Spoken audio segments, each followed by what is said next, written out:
Went for a little ride yesterday with the 6T and lost the bolt on the rear stand. So there's no side stand on this bike. I think I'm gonna have to deal with that at some point, but the previous owner had sheared off or cut off the mount for the side stand. So it's only got the rear, which meant I got to hold it up while I dealt with trying to find something in the bag that I could put things back together with. Fortunately, I had zip ties and a bungee cord and spare random nuts and bolts, which one brings with them when one rides a British motorcycle. So I just got the replacement for that from Baxter, so we'll put the proper shoulder bolt onto there with the spring and nut and be good to go again, this time with probably a little bit more thread lock on the threads for that guy. And I'm going to go around and check the other one. Obviously, I thought I had just done a spring run around and checked all the nuts and bolts around, but I'm going to do that again. Welcome to the shake of a hardtail. So the weird thing is, I think this, we're going to put plenty of thread lock on this time. The weird thing is, I swear that the inside part of the frame is threaded, and then there's a stop nut on the other side to keep it tight.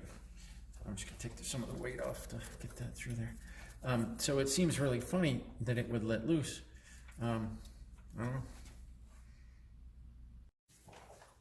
It's a 3/8 inch Wentworth, because of course it is. I put a jack under it to take some of the weight off of the center, just so I could get it in easier. I don't want to mess up the bolt, of course. But it was one of those times when you go like, yeah, I guess I probably need to make sure for the season that I got zip ties and spare nuts and bolts and all of that kind of stuff, so you can limp home when you have to. Bungee cords can't be underrated either, of course. All right, so I'll get the internal nut on there, tighten that guy too, throw a little extra thread lock on that, and then torque it down, probably put 30 on it, 25 on it, just to make sure. Simple enough. Fortunately, it was one of those things you can get a replacement for pretty quick. Baxter got me a new set in a couple of days, and I bought a spare. Hopefully I won't need it. Simple enough. That's an easy one.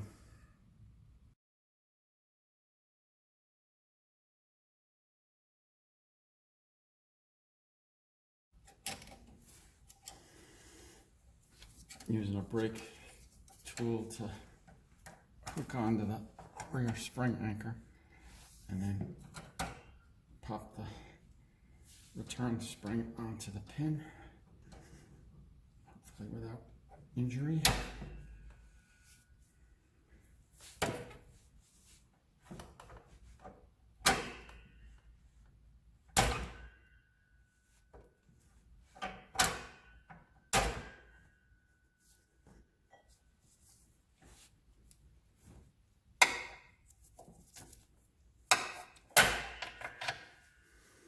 Go.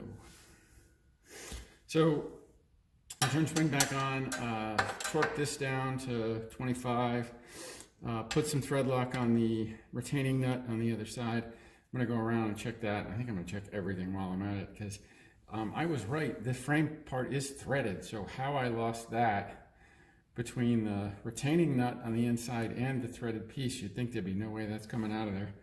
And I swear I did an overall check for the spring, but anyway, that's how we go. So here we are, back in business.